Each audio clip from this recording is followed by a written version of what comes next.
enemies of peace, unity and progress and development, have created a very serious humanitarian crisis in our region. In Nigeria alone, we have over 3 million people that are displaced and are living in IDP camps. In Burkina Faso, we have about 2 million people that are also living in IDP camps. The OIC must not abandon these people. They are in dire need of your assistance, and that is why Nigeria has proposed a new draft resolution on this subject for your kind consideration and adoption. And we hope that the OIC will extend its full solidarity to these people with a view to alleviating their plight. Furthermore, a robust implementation of the relevant OIC resolutions on combating the Boko Haram and other terrorist groups in West and Central Africa, and indeed some parts of Southern Africa, and support for the operations of the G5 Sahel Joint Force will significantly assist the ongoing national and sub-regional efforts towards addressing these lingering security problems in our sub-region. This measure would, if of necessity, also include the comprehensive review and execution of the OIC Code of Conduct on Combating International Terrorism, 1994, and the OIC Convention on Combating Terrorism. We further urge for concrete collaboration and partnership with the national agencies of the member states, including the Saudi-led Islamic Military Counterterrorism Coalition, in order to stamp out this menace that is facing our countries. Your Excellencies, distinguished delegates, beyond the active measures needed to counter terrorism in our region, the mobilization of funds for the various national social and humanitarian actions are crucial to the rehabilitation and radicalization efforts in the affected countries. Equally significant is the need to address the economic root causes of insecurity in the African region. In this regard, the implementation of the OIC resolution on the recharge of the Lake Chad, which has lost over 80% of its water, would contribute to the restoration of the various communities in the Lake Chad Basin and return millions of people to their lost livelihoods. Similarly, it is our conviction that the agenda of OIC on peace and security can best succeed if we establish meaningful partnership with the United Nations, the African Union, and other sub-regional groupings in Africa on conflict prevention, conciliation, mediation, and peace building, as well as the promotion of good governance and democracy. And closely related to this is the need for granting debt remission and relief for our countries, especially the least developed countries that represent more than 1/3 of the OIC membership. Mr. Chairman, poverty remains one of the major challenges confronting Africa, and the pandemic has sadly further aggravated the situation. To create a better and more sustainable future for our people, strengthening intra-OIC cooperation to harness the enormous resources and potentials within our member states is key and essential. Equally vital is the need to boost intra-OIC trade and commercial exchanges as a bedrock for our economic cooperation and a means to further enhance South-South cooperation. We regret to note the drastic decline in the volume of intra-OIC trade, reported from 700.1 billion in 2019 to just 552.8 billion in 2020, amounting to about 21.2% decline. We applaud and encourage OIC efforts in capacity building and skills acquisition development, as well as the promotion of research and innovation, especially in the areas of agriculture and food security. In this regard, we support the adoption of the OIC Plan of Action on the development of strategic agricultural commodities and underscore our commitment to play a central role in the implementation of programs on wheat, rice, and cassava as part of our endeavor to promote agricultural cooperation. Already in Nigeria, the central bank-supported Anko Borrower's program has produced the desired result, as we have drastically cut rice importation and have attained the first position in rice production in Africa.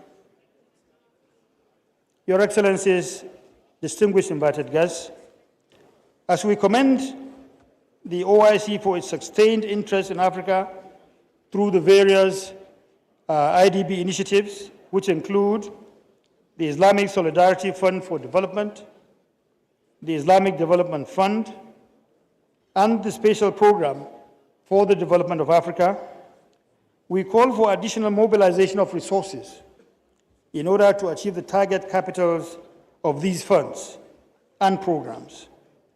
And we also reiterate the importance of the Dakar-Port Sudan rail project and the need to accord it the due attention it deserves because of its enormous economic impact on the continent. Mr. Chairman, before I close, let me reaffirm on behalf of the African Group our full solidarity with the people of Palestine, as I also restate our support for the cause of Jammu and Kashmir people. We commend the Islamic Republic of Pakistan for its sustained commitment to the ideals of the OIC and pledge our support to its chairmanship. We also wish the 48th session of the Conference of Foreign Ministers very fruitful deliberations. I thank you for your very, very kind attention. Assalamu alaikum wa rahmatullah. Thank you, Excellency, for very valid observations. I now invite President, Islamic Development Bank, His Excellency Dr. Muhammad Salman Al-Jasser, for his statement.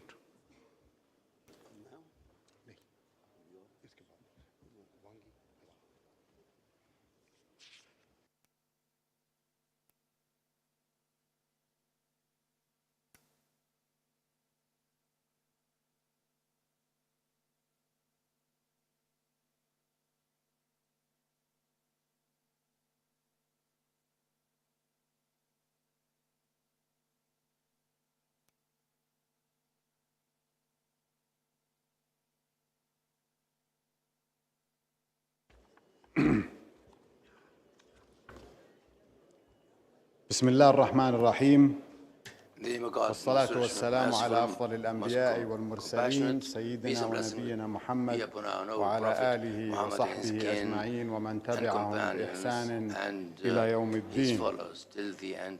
Your Excellency Imran Khan, Prime Minister of the Islamic Republic of Pakistan, Your Highness Prince Faisal bin Farhan Al Saud, Foreign Minister of the Kingdom of Saudi Arabia, the OIC Summit Chair, Your Excellency Mr. Makhdoom Shah Mahmood Qureshi, Foreign Minister of the Islamic Republic of Pakistan, Your Excellency Mr. Hussein Ibrahim Taha, Secretary General of the Organization of Islamic Cooperation, Excellencies, representatives of the OIC member states and representatives of all other countries, distinguished representatives of the fellow multilateral banks and UN agencies, Assalamu alaikum wa rahmatullahi wa barakatuh.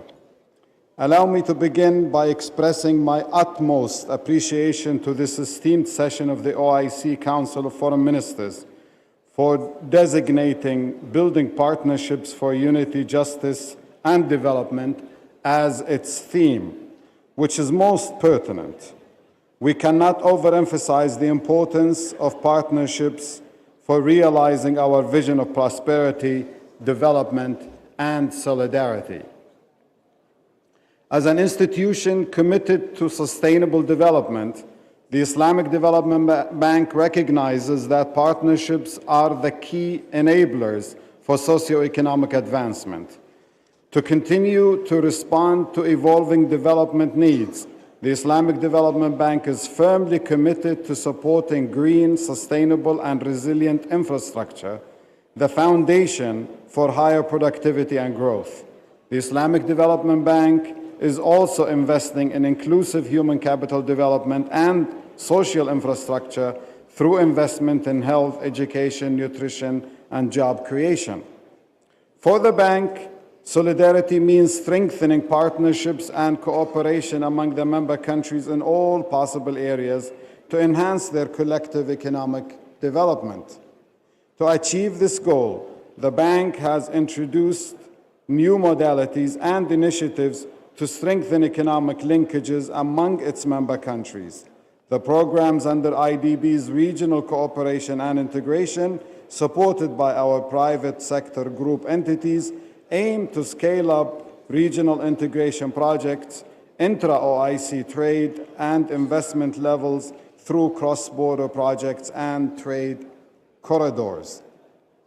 Excellencies, distinguished guests, the establishment of the Afghanistan Humanitarian Trust Fund is a strong message of solidarity with our brothers and sisters in Afghanistan. The 17th extraordinary meeting of the OIC Foreign Ministers, held in this great city on December 19, 2021, asked the Islamic Development Bank to establish, operationalize, and manage the fund to channel humanitarian assistance to Afghanistan in partnership with other international and regional stakeholders. I am pleased to update that the charter has been signed with the OIC. This is the first but very pivotal step that will pave the way for operationalization of the fund. The IDB is strongly committed to ensuring strict policies and guidelines to govern all of the fund's activities. Accordingly, we guarantee utmost transparency in all aspects of the fund's activities and adherence to the relevant international standards and best practices. Excellencies, ladies and gentlemen, given the gravity of the challenges facing Afghanistan today, no single entity or institution can tackle them alone. Instead, there is a consensus that the international community needs to collectively provide a holistic, practical, sustainable, and comprehensive solution, learning from the lessons of the past and leveraging the strengths of all stakeholders to address these daunting challenges. Since last December, the bank has had continuous coordination and consultations with the OIC, development partners, humanitarian organizations, and donors. We have also consulted with countries interested in supporting the Afghani people. We are committed to benefiting from all relevant experiences and exploring potential cooperation opportunities to ensure formulation of an impactful partnership to undertake collective efforts to achieve the fund's objectives. Since 76% of the Afghanistan population lives in rural areas, a primary focus of the fund will be to save lives by preserving rural livelihoods. An integrated, holistic approach is proposed to be adopted to ensure that the fund's limited resources are deployed most effectively to yield maximum developmental impact. We are also keen to leverage local community development councils, especially in rural communities, to design and implement various initiatives under the fund to enhance local ownership. We are committed to working with all our partners to break the prevalent vicious cycle of poverty and initiate a virtuous cycle of hope and self-reliance in the country. Excellencies, ladies and gentlemen, depending on the fund's funding amounts and possible replenishments, a comprehensive phased approach will be adopted to promote long-term peace and stability. This can be achieved by enhancing agricultural productivity to promote food security ensuring access to quality education, especially for females, provisioning of health care facilities in rural communities, women and youth empowerment, as well as facilitating rural electrification. The fund, in close coordination with our partners, is also actively exploring potential opportunities to leverage the private sector to support the humanitarian efforts, especially by focusing on creating meaningful employment opportunities in agro-business through supporting micro and small-medium enterprises. The Islamic Development Bank is also ideally positioned to provide the necessary platform for neighboring and regional member countries to play a positive role by optimally leveraging the IDB's South-South cooperation program. Benefiting from the experience, expertise, and knowledge of several OIC and Islamic Development Bank member countries, the Islamic Development Bank, under the overall umbrella of the fund, is keen to facilitate the capacity building in key sectors such as banking and finance, medicine, and agriculture. We expect Islamic finance, particularly Islamic social finance instruments such as zakat, to play an essential role in facilitating resource mobilization and successful delivery of the programs. We look forward to the generous support of all OIC countries, international, regional, and bilateral organizations, the private sector, and philanthropists. The success of this fund will not be of credit to a single individual, entity, or institution, but to all of humanity. I reiterate the Islamic Development Bank's continued commitment to work closely with our partners and the international community to fully synchronize all efforts to ensure we collectively deliver sustainable support to Afghanistan, fostering resilience and self-reliance. Excellencies, distinguished guests, I take this opportunity to express our sincere appreciation to the Organization of Islamic Cooperation and the OIC Special Envoy for all their efforts to promote the Afghanistan Humanitarian Trust Fund globally.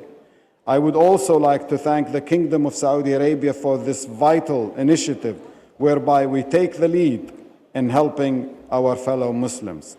Special thanks go to Nigeria for being the first country to make a pledge. We are confident other countries and donors will follow suit. I also extend my special thanks to the government of Pakistan for its generosity and hospitality, and also congratulate the people and the government of Pakistan on the occasion of this 75th anniversary of independence. Wassalamu alaikum wa rahmatullahi wa barakatuh. Thank you, Mr. President, for your statement. We are moving closer to the closure of the inaugural session. May I request Excellencies to take your seats, and I'd like to see the House in order before I invite our special guest to come to the rostrum for his statement. Please take your seats. People standing at the back, I would request you to please take your seats. Thank you.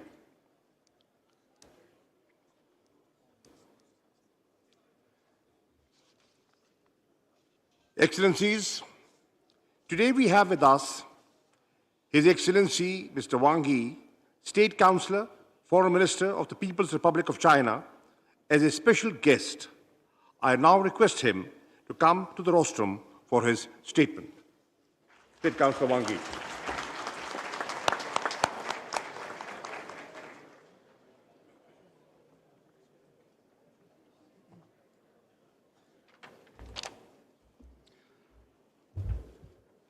尊敬的伊布拉罕总理，尊敬的库里希外长、塔哈秘书长，各位同事、各位兄弟、各位好朋友，非常高兴应邀出席伊斯兰合作组织外长会的开幕式，并有机会发表致辞。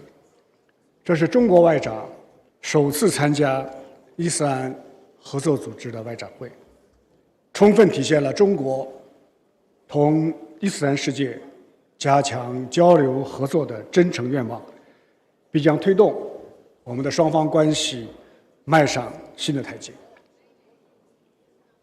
中华文明同伊斯兰文明都是世界上有重要影响的古老文明，双方的交往绵延千年，历经国际风云变幻的考验，有着深厚的历史底蕴和坚实的民意基础。友好始终是双方关系的主流，平等始终是彼此互动的基础，共赢始终是相互合作的目标。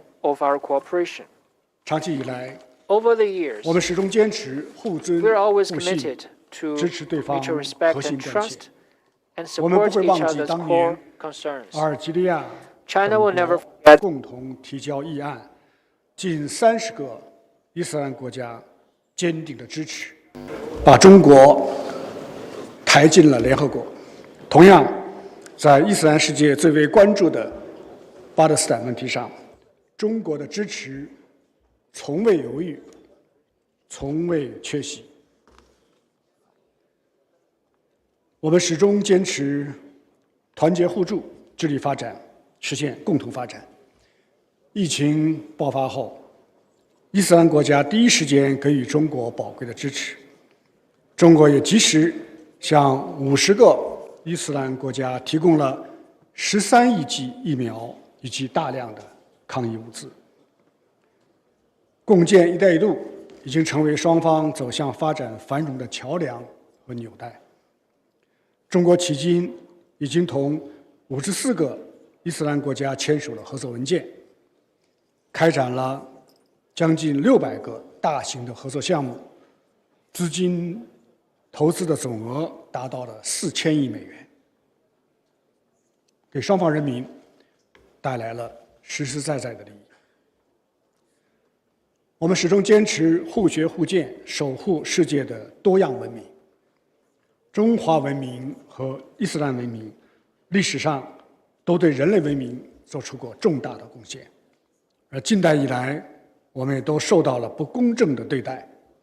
现在，我们正携手迈上发展复兴之路。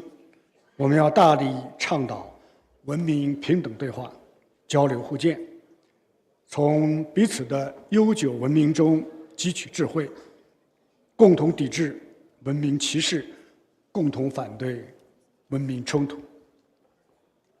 应该说，中国和伊斯兰世界已经找到了一条不同文明友好相处、合作共赢的道路，成为践行新型国际关系的典范，对不同国家、不同文明之间如何交往提供了有益的经验。各位同事，各位朋友，面对动荡变革的世界，本届伊核组织外长会聚焦结伴实现团结、公正、发展这一主题，反映了世界上大多数国家的共同心声。中方愿意同一方一道，倡导真正的多边主义，捍卫联合国宪章的宗旨原则，维护以联合国为核心的国际体系，在追求民族复兴的道路上风雨同舟，携手同行。中国愿意同伊斯兰世界建设4个伙伴关系：一是做团结协作的伙伴，相互坚定支持彼此捍卫国家的主权、独立和领土完整，坚定支持彼此独立自主地探索符合本国国情的发展道路，坚定支持彼此维护自身的正当发展权益和广大发展中国家的共同利益。二是做发展振兴的伙伴，继续团结抗疫。下阶段，中方将继续向伊斯兰国家提供3亿剂疫苗，助力各国构筑健康防线。我们将继续加强发展战略对接，以高质量共建“一带一路”和携手落实全球发展倡议为双引擎，巩固传统合作，培育新兴亮点，助力中伊发展振兴，引领南南合作潮流，为实现联合国2030年可持续发展议程注入强劲动力。30座安全稳定的伙伴，中方将继续支持伊斯兰国家运用伊斯兰的智慧解决当前的热点问题，把维稳促和的钥匙牢牢掌握在自己的手中。中方将继续坚定站在巴勒斯坦人民一边，支持在两国方案基础上推动早日召开更具权威性和代表性的国际和会，促进巴勒斯坦问题的全面、公正解决。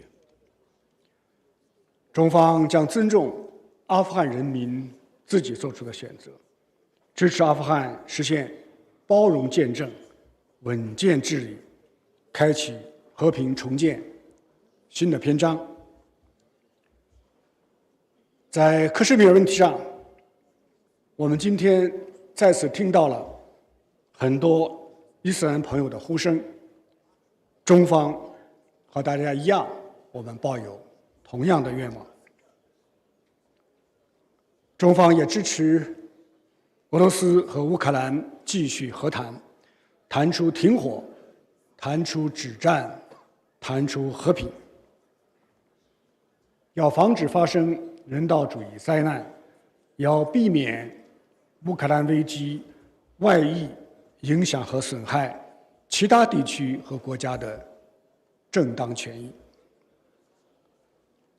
40座文明互鉴的伙伴，共同弘扬和平、发展、公平、正义、民主、自由的全人类共同价值，反对意识形态划线，制造分裂对抗，坚持不同文明交流互鉴，反对文明优越论，反对文明冲突论，反对对非西方文明的歪曲和抹黑，深化预防性反恐和去极端化的合作，抵制反恐的双重标准，反对将恐怖主义同特定的民族、宗教挂钩。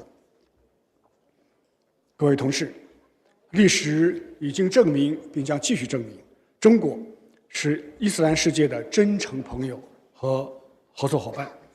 我们愿意同伊斯兰国家一道，共同促进世界格局多极化、国际关系民主化、人类文明多样化，为构建人类命运共同体而不懈努力。最后，再次感谢巴基斯坦成功主办今天的外长会，也对巴基斯坦的国庆日表示我们最衷心的祝贺。预祝会议圆满成功，谢谢各位。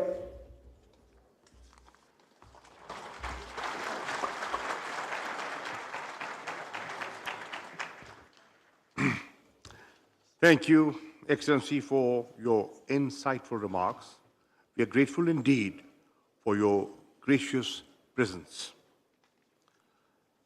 I now request His Excellency, Mr. Imran Khan, Prime Minister of the Islamic Republic of Pakistan, to make his keynote address.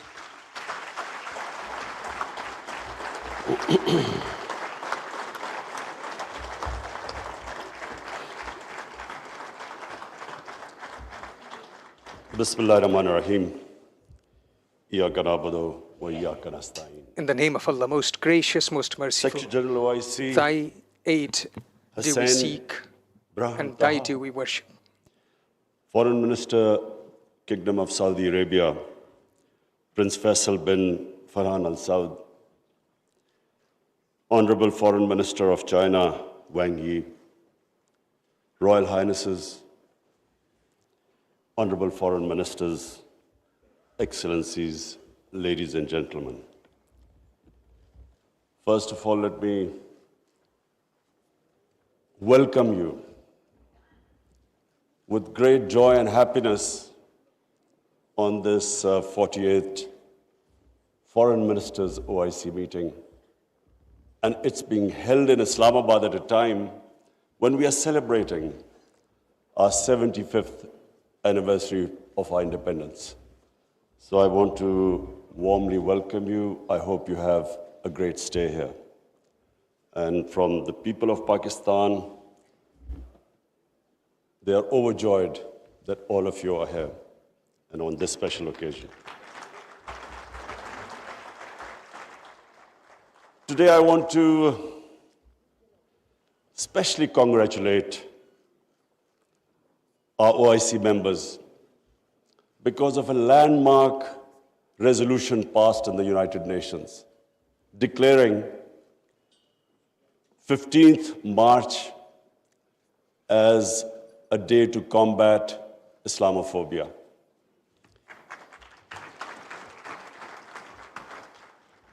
But I want to remind people why 15th of March.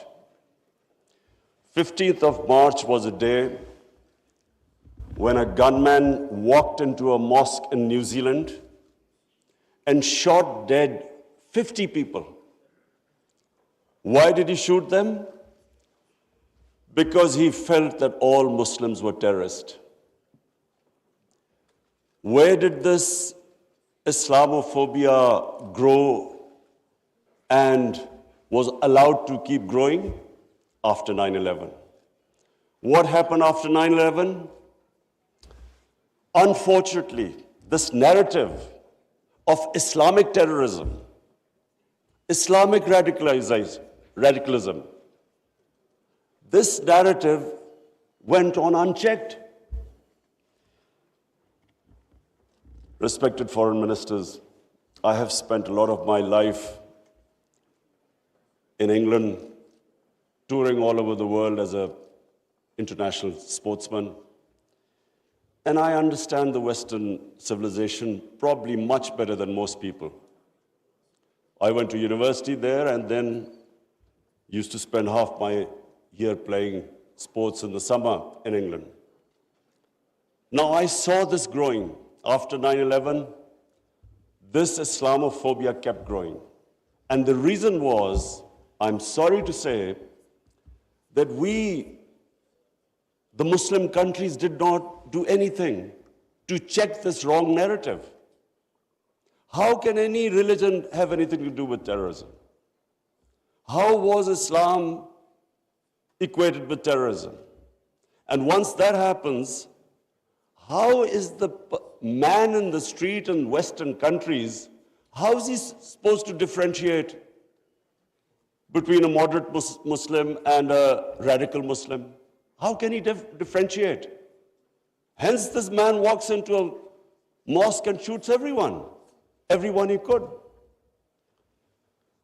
Unfortunately, what should have been done and wasn't, the heads of Muslim countries should have taken a stand on this. But instead, a lot of our heads of state kept saying things like, well, we are moderate. The moment you say you're a moderate Muslim, you automatically say that there is some extreme form of Islam. Our head of state at the time, after 9/11, he coined a phrase called Enlightened Moderation. I understand English better than most. I still don't know what it means. Enlightened moderation was a term to appease those who were relating terrorism to Islam. And unfortunately, as a result, there was this perception that there are different types of Islam. There's some radical Islam, there's some moderate, there's some liberal Islam. There is only one Islam, Islam of our Prophet Muhammad sallallahu alaihi wasallam. There is no other Islam. In human communities, in every human community, you have your moderates, you have your liberals, you have your conservatives, you have your fanatics, Every human community has that. The man who walked into the mosque in New Zealand clearly was not a normal person.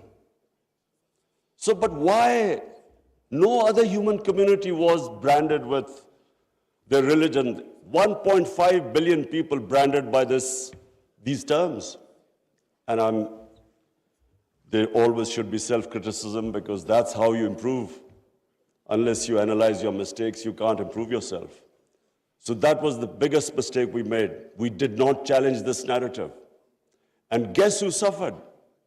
Muslims living in Western countries. They kept suffering, because any incident would happen, any terrorist incident by a Muslim immediately meant that every Muslim became branded. When 9/11 happened, I still remember, people were petrified in Pakistan that I hope there was no Pakistani involved.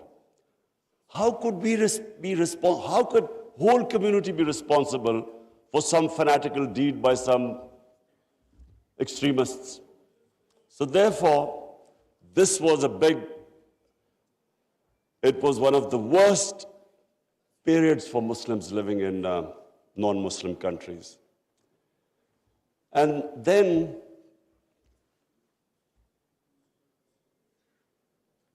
in 1989, there was a book called Satanic Verses, written by a Muslim who knew, because he came from a Muslim family, he knew the reaction in the Muslim world amongst the Muslims if he insulted or mocked or ridiculed our Holy Prophet, peace be upon him.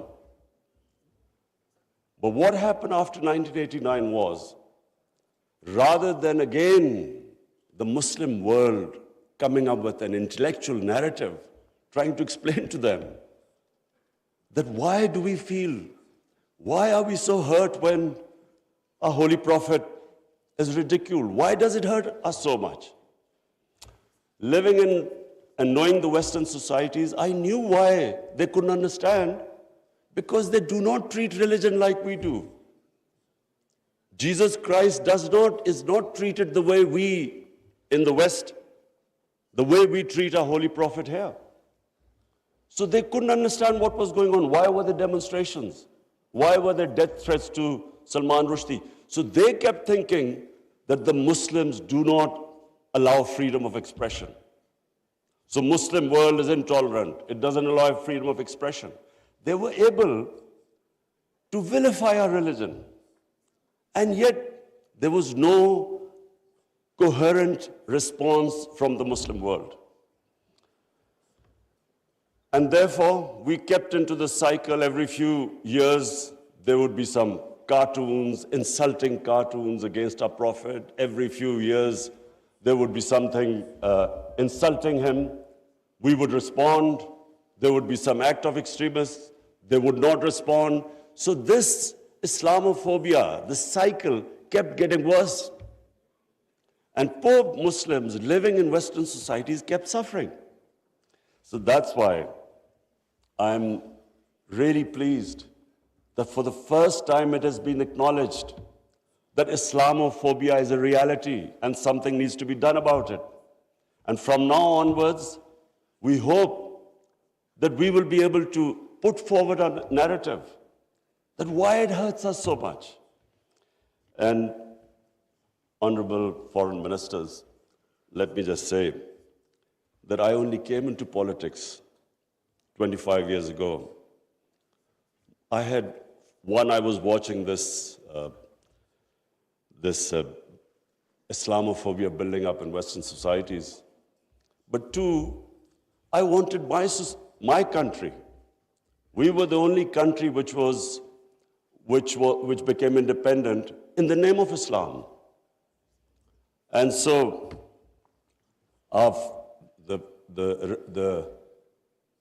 the objective resolution of our founding fathers was to make an Islamic welfare state based on the state of Medina.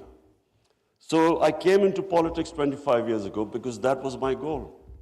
And just in this August gathering, let me just say, in the history of mankind, there was never a more just and humane state. Unfortunately, our children don't know about it. Even we in Muslim countries don't know that the modern state our Prophet created. Forget about Western countries or non-Muslims. How would they know about it when we ourselves don't understand that he created a state which laid the foundation of one of the greatest civilizations in human history for the next few hundred years? And that foundation was laid in the state of Medina. So what was that foundation? This is again what most people don't understand. And I'm glad that Foreign Minister Wang Yi is here, because I want people to understand what was it that caused this great revolution, one of the greatest revolutions of all times. The state of Medina was one of the greatest revolutions. What was it? Number one, our Prophet was given the title in our holy book, the Quran, as Rahmatul lil Alameen, mercy for mankind, not mercy for Muslims. He came as a mercy for mankind. He came to unite mankind, not divide mankind.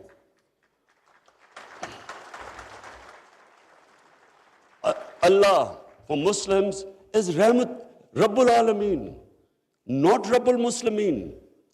We do not understand, we Muslims don't understand the great mission our Prophet came in this world for, to unite humanity.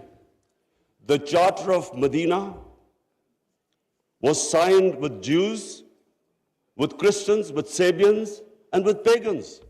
All became part of a human community. We don't even realize that in 10 years which the Prophet came to Medina and then he left this world, people think that it was, through conquests and through the sword. Hardly anyone knows that in these 10 years, there were only about 1,200 people who were killed in battles. In these 10 years, 1,200 people died and Islam spread all over Arabia. So it was a revolution of ideas. He created a new system. So the state of Medina, he created the best rule of law. The basis of a civilized society is rule of law. His saying that even if my daughter commits a crime, she will be punished. No one is above law. His saying that many nations before you have been destroyed, where the powerful crooks were exempted, were given immunity, and poor crooks were put into jail. If you look at the world right now, Excellencies, I can tell you, just look at all the poor countries. Look at the countries which have poverty. There will be one thing in common.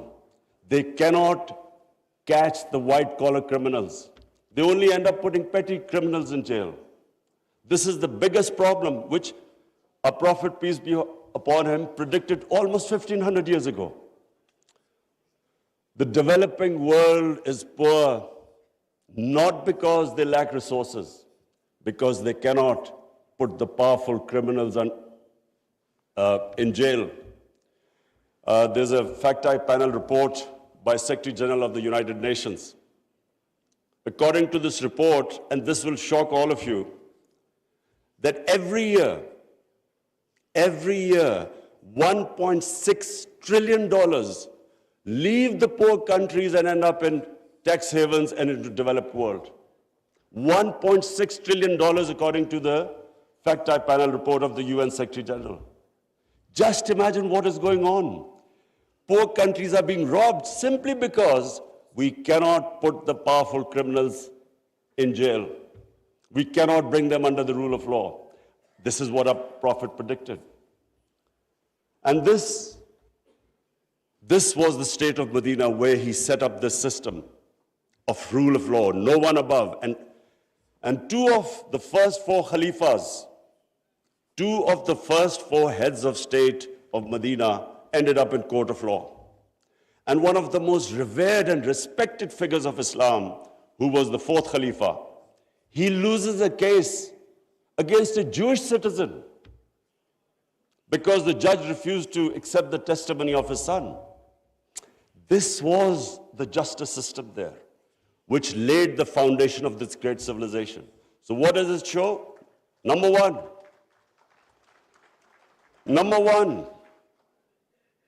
that minorities were equal citizens. They were equal citizens in front of law. There was no discrimination. Secondly, it shows that a common citizen could win a case against the head of state. No one was above law. This is 600 years before the Magna Carta was signed in England, which was the beginning of the democratic struggle of Britain. And it took them years before they could actually bring their head of state under the rule of law. This is what happened in the state of Medina. It was ahead of its time. And then it was the first welfare state in the history of mankind. Compassion, humanity. It was a state which took care of its weak, its orphans, its widows, its poor people. It was the first time pensions were introduced in the state of Medina. They took care of the old people. A compassionate state. A state where they wanted to please the Almighty. How do you please the Almighty Allah? By looking after His human beings, especially the weak. This is what happened in the state of Medina. And today, I feel sad whenever I go to Scandinavia. I see what a welfare state should be in all over the Muslim world. Look at humanity there. Look at the way they look after the weak. In fact, sometimes I'm sad because they look after the animals better than some of us look after our human beings. And remember, He's Rahmatul Alameen, so whoever listened to His message, whichever human community will prosper. It doesn't matter because for all humanity, He brought the message of mercy. If you look at Switzerland, in the rule of law index, Switzerland is 99%.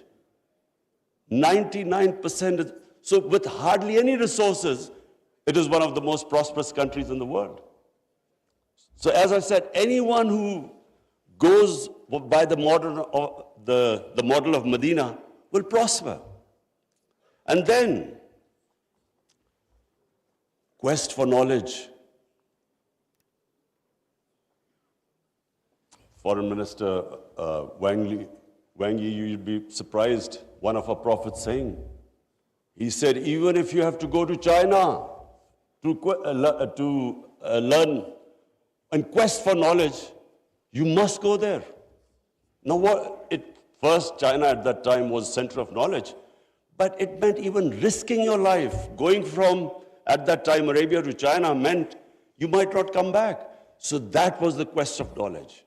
You have to seek knowledge from cradle to grave. He sparked off this great knowledge revolution. For hundreds of years, the top scientists were Muslims because they thought quest for knowledge was a sacred duty. Look at the situation in the Muslim world today. How much do we have a quest for knowledge? And then we get so much, wherever you go, Muslims we imprison our women have no rights. And sometimes, it almost seemed that the US invaded Afghanistan to liberate their women. There was no other reason except to liberate their women.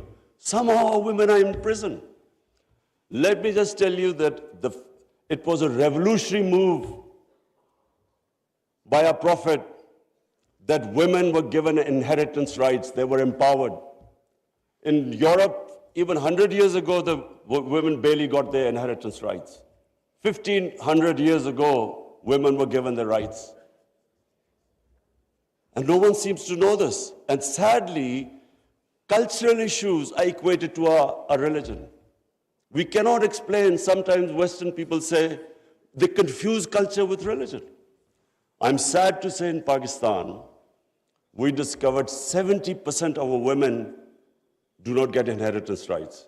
So we have especially had to pass law to enforce that women must get their inheritance rights. This is 1,500 years later. And no one knows this. Slaves, honorable foreign ministers, nowhere in human history has this happened. That slaves became kings. The Mamluks were slaves who became kings in Egypt. In India, there was slave dynasty that became kings. Why? Because the Prophet said, treat your slaves as family members. Best to free them, if not, treat them as equal family members. So he was the greatest human being that ever stepped foot. There'll never be a human being like them. Anyone close to the Prophet became leaders. If you read the book, The Arab Conquest, everyone became a leader, whoever was near the Prophet. And our generations don't understand that, and neither have we been able to explain to anyone else. Let's not confuse Muslim imperialism with the 10 years of Prophet in Medina. Let's not confuse that, because that was not what the Prophet preached, where the Muslims went all over the world conquering. It is not what the Prophet's, the whole revolution was of ideas.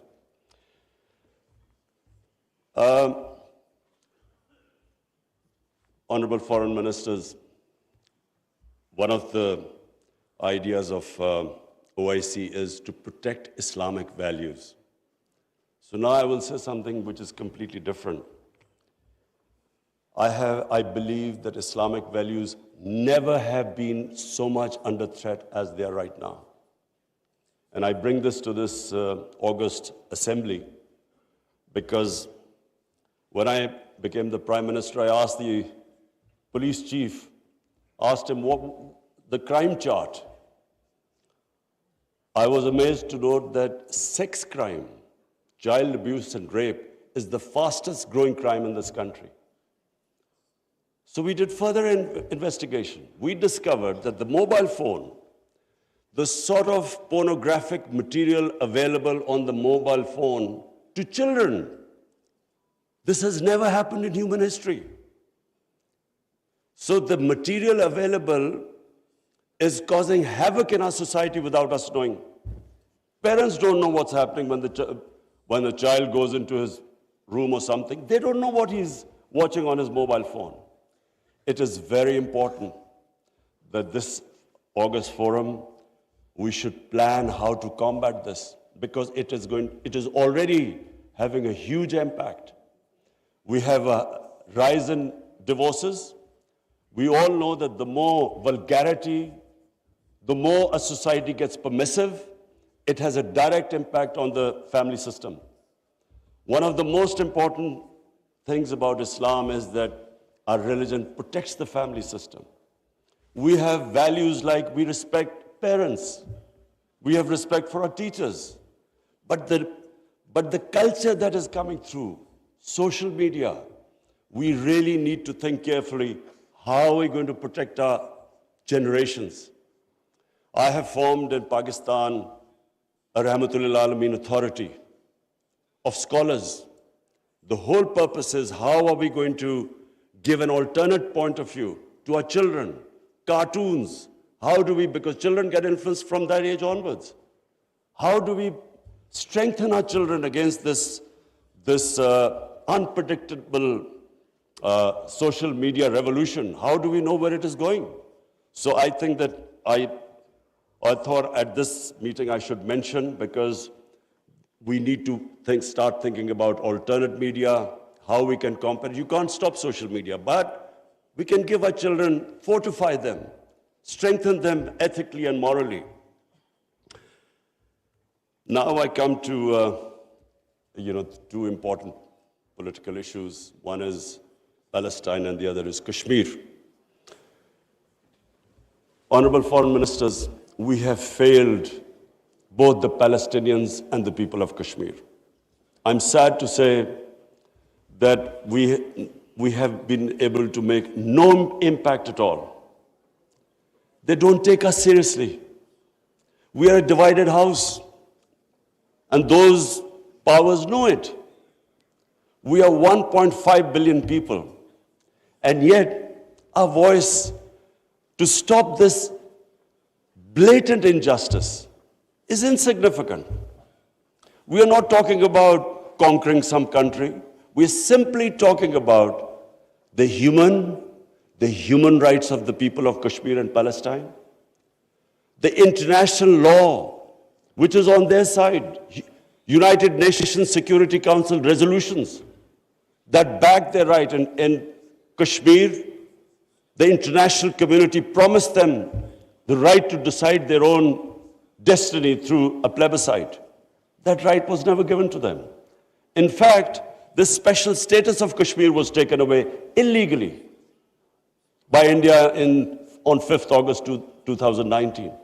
Nothing happened because they feel no pressure. They feel we can make a resolution and then, back to our usual business.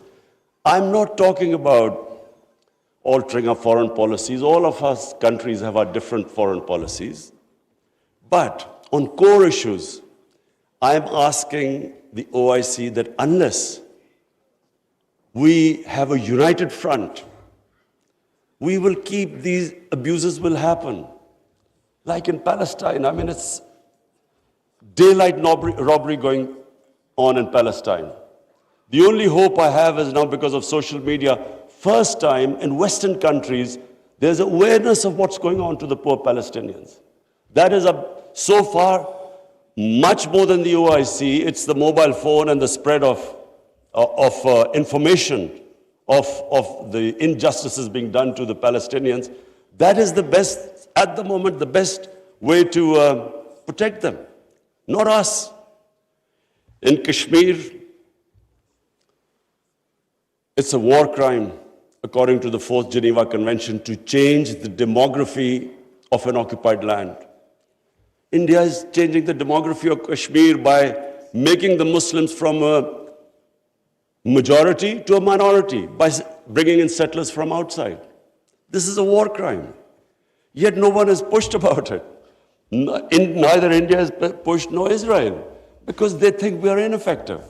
So, honorable foreign ministers, let me just say that the way the world is headed, I'm afraid it's headed the wrong way. There's a Cold War almost started. There is a chance of world being divided into blocks.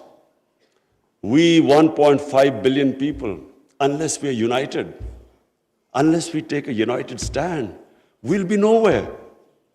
As what I'm scared to say where the future is headed right now.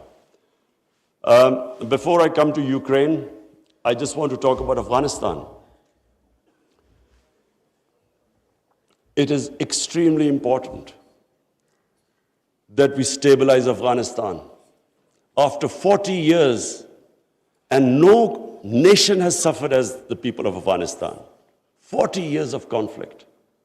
Finally, there is no conflict going on. The only danger now to Afghanistan is that through the sanctions and non-recognition, they might end up having a humanitarian crisis. Already the people are falling below the poverty line. Already there's a brain drain going on. So it's extremely important that we help the people of Afghanistan. And I say this because a stable Afghanistan is the only way, I repeat, it's the only way we are going to be able to stop international terrorism from Afghan soil. No other country is going to be able to do it. Let's not be delusional that some other country will come in and sort of through drones or something fight terrorism. It's not going to happen.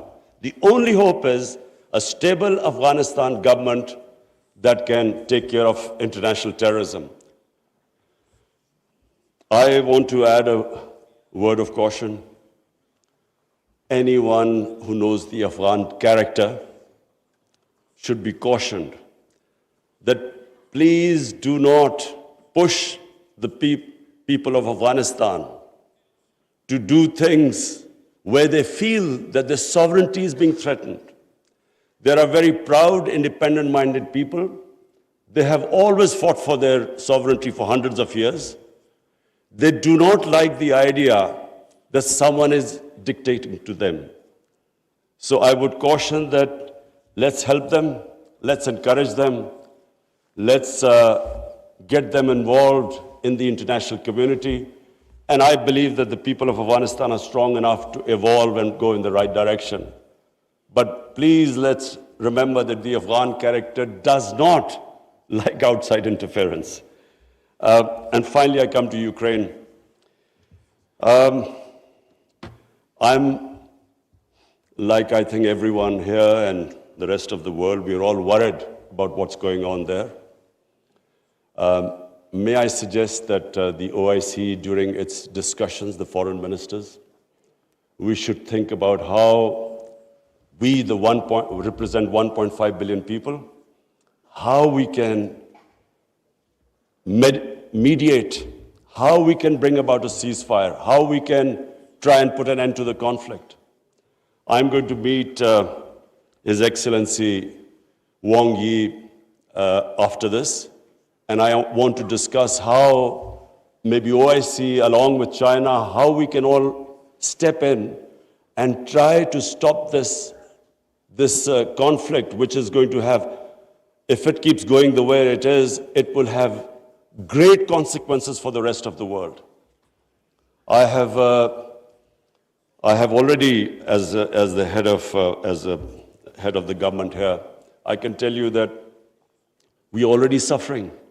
Oil prices have gone up, gas prices have shot up, wheat prices have gone up because of this war. And if this keeps continuing, this is only going to get worse. So therefore, we should, all the countries which are non-partisan, we are in a special position to be able to influence this conflict. So as I said, I would want the foreign ministers, Shah Mahmood Qureshi, please discuss with the other foreign ministers, and I will discuss with His Excellency, the Chinese foreign minister, how we can all, as a bloc, OIC and China, how we can influence the events in Ukraine and stop this and have some ceasefire and resolve this conflict.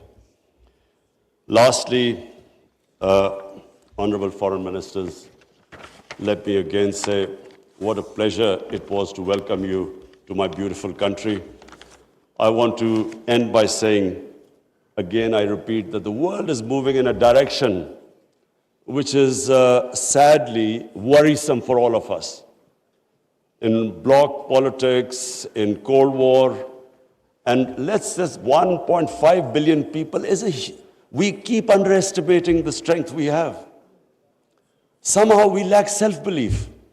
As a sportsman, I can tell you that a team that has self-belief will defeat a team that is far more talented but doesn't have self-belief.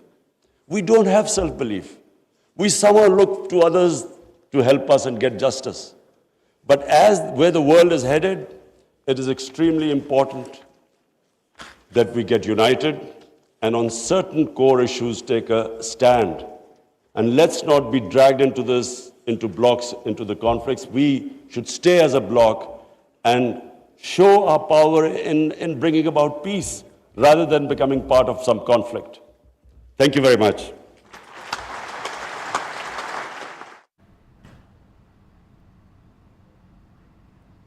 वज़ीर-ए-आज़म Imran Khan OIC वज़राए ख़ारजा conference से ख़िताब कर रहे थे और इस मौके पर उन्होंने कहा कि मज़हब का दहशतगर्दी से कोई ताल्लुक़ नहीं। 9/11 के बाद इस्लामोफोबिया में इजाफ़ा हुआ।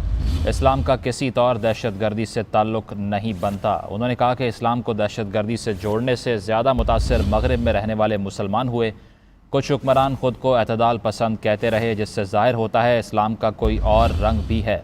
वज़ीर-ए-आज़म ने कहा कि यह पहला मौका है कि इस्लामोफोबिया को दुनिया ने एक हकीकत समझा और मुस्लिम दुनिया ने भी इस्लामोफोबिया के वाक़यात पर खामोशी इख्तियार कर ली है। उन्होंने कहा कि मज़हब को किस तरह दहशतगर्दी से जोड़ा जा सकता है, بدقسمتی سے مسلمانوں نے اپنے خلاف بننے والے بیانیے کو چیلنج نہیں کیا. ہمیں اپنے بچوں کو ریاست مدینہ کے بنیادی اصولوں سے آگاہی دینی ہے. آپ کو بتائیں کہ وزیر اعظم عمران خان اسلام آباد میں منعقدہ OIC وزرائے خارجہ کانفرنس سے خطاب کر رہے تھے اور اس موقع پر انہوں نے کہا کہ مدینہ کی ریاست میں امیر اور غریب کا کوئی فرق نہیں تھا. ترقی پذیر ممالک وسائل کی کمی کے باعث نہیں بلکہ کرپشن کی وجہ سے غریب ہوئے. انہوں نے کہا کہ غریب ملک طاقتور چوروں کو قانون کے کٹہرے میں نہ لانے کی وجہ سے مشکلات سے دوچار ہیں. ہر سال 1.6 ٹریلین ڈالرز ترقی پذیر ممالک سے ترقی یافتہ ملکوں میں منتقل ہو جاتا ہے. وزیر اعظم عمران خان نے اس موقع پر اسلاموفوبیا اور یوکرین جنگ سے متعلق بھی گفتگو کی اور انہوں نے کہا کہ یوکرین میں ہونے والی جنگ اگر نہیں رکتی تو عالمی مہنگائی میں اضافہ ہوگا اور عالمی کمیونٹی کی مشکلات بھی بڑھ جائیں گی. انہوں نے کہا کہ مذہب کا دہشت گردی سے تعلق نہیں. 9/11 کے بعد اسلاموفوبیا کے واقعات میں اضافہ ہوا اور اسلام کو دہشت گردی سے جوڑنے سے زیادہ متاثر مغرب میں رہنے والے مسلمان ہوئے. وزیر اعظم عمران خان نے اس موقع پر کہا کہ مسلم دنیا نے بھی اسلاموفوبیا کے واقعات پر خاموشی اختیار کی ہے اور انہوں نے کہا کہ کشمیر اور فلسطین کے مسلمانوں کے حقوق کے لیے ہمیں آواز اٹھانی ہوگی. بدقسمتی سے مسلمانوں نے اپنے خلاف بننے والے اس بیانیے کو چیلنج نہیں کیا اور ہمیں اپنے بچوں کو ریاست مدینہ کے بنیادی اصولوں سے آگاہی دینا ہوگی. انہوں نے کہا کہ مسلم دنیا کی آواز کو سنا نہیں جا رہا اور اسی کے لیے ہمیں مزید کام کرنے کی ضرورت ہے، خواہ وہ کشمیر کے مسلمانوں کے حقوق ہوں یا فلسطین کے. اور انہوں نے مزید بات کرتے ہوئے کہا کہ ترقی پذیر ممالک وسائل کی کمی کے باعث نہیں بلکہ کرپشن کے باعث غریب ہوئے.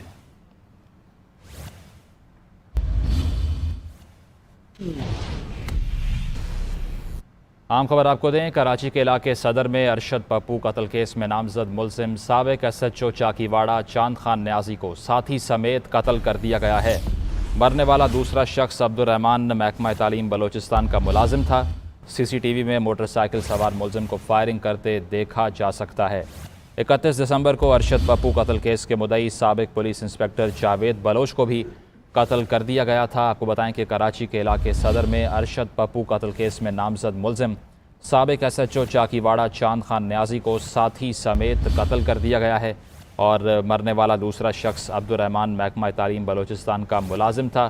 اس تمام تر واقعے کی فوٹیج بھی منظر عام پر آ چکی ہے اور CCTV فوٹیج میں موٹر سائیکل سوار ملزم کو فائرنگ کرتے دیکھا جا سکتا ہے. تفصیل لیں گے احتشام اظہر سے. احتشام، کیا حقائق سامنے آ رہے ہیں اس کیس میں؟ یہ آج تقریباً صبح 11 بجے فائرنگ کا واقعہ پیش آیا تھا صدر کے علاقے میں. اس فائرنگ کے نتیجے میں سابق انسپکٹر چاند خان نیازی اور ان کے ایک ساتھی جو ہے قتل ہوئے. یہ واردات کی CCTV فوٹیج ہے منظر عام پر آ چکی ہے. فوٹیج میں دیکھا جا سکتا ہے کہ پینٹ شرٹ میں ملبوس حملہ آور کو جو ہے فائرنگ کرتے ہوئے واضح طور پہ دیکھا جا سکتا ہے. فوٹیج میں چاند خان نیازی کو جو ہے موٹر سائیکل چلاتے ہوئے اور عبدالرحمان جو اس کے ساتھی ہیں وہ پیچھے بیٹھے ہوئے دیکھے جا سکتے ہیں. ٹارگٹ کرنے چلتی ہوئی موٹر سائیکل سے جو ہے پہلے فائر کیا، گولی لگتے ہی جو ہے پیچھے بیٹھا عبدالرحمان موٹر سائیکل سے گر جاتا ہے، جبکہ فائرنگ کے بعد چاند خان نیازی جو ہے موٹر سائیکل بھگانے کی کوشش کرتے ہیں. تاہم حملہ آور جو ہے پیدل ان کے پیچھے فائرنگ کرتا ہوا بھاگتا ہے. دونوں کو گولیاں مارنے کے بعد حملہ آور اپنے ساتھی کے ساتھ جو ہے موٹر سائیکل پر بیٹھ کر فرار ہو جاتا ہے. یہ انسپکٹر چاند خان نیازی جو ہے پولیس کے برطرف انسپکٹر ہے. یہ ارشد پپو قتل کیس میں جو ہے ملزم بھی تھے اور ان کے بارے میں بتایا جا رہا ہے ETC میں پیشی کے بعد جو ہے آ رہے تھے اور ان کا ملزمان نے جو ان پہ فائرنگ کیا وہ باقاعدہ ریکی کرتی ہے. ملزمان